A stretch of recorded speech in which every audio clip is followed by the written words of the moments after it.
Sometimes when we think with our emotions and we fail to use logic, strategies, peace, Islam, character, we can sometimes step out of our lane and end up wronging someone while we're trying to bring truth to the table.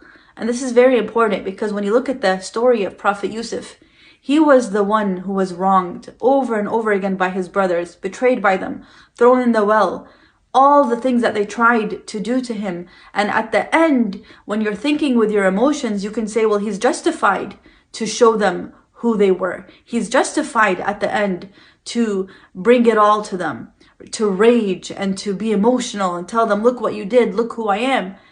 As an emotional person, when you're thinking with your emotions, you can say, well, he's justified to do that at the end. But these stories come to ground us, to teach us our real boundaries, our real values in our faith, in being people of true sincerity, true peace internally and externally. So when Prophet Yusuf ﷺ finally sees his brothers who wronged him and he has the upper hand, he's only peaceful. And this is what Islam teaches us, that even when you have the right, even when you're justified to prove your point, you still have integrity, you still have character, you still have compassion, you still have mercy. You don't choose to combat wrong with wrong and more rage on top of it. People aren't going to hear you just because you're louder. Sometimes it's the calmest, most peaceful voices that are heard. Think of Prophet Muhammad sallallahu alaihi wasallam. People were raging around him when he was signing the Treaty of Hudaybiyah because to them it looked wrong. How is this fair? But then look, he ended up winning hearts after that treaty. How many people came to Islam after that? Because of the character he had, because of the 1,000 steps above he was thinking with. He wasn't thinking simply with his emotions and the rage and the now that he's in.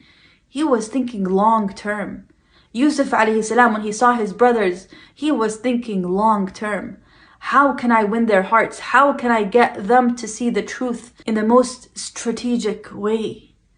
They were thinking long term, not short term. They were very centered and grounded in their faith. And that's what should ground us right now. Our emotions are going to be all over the place.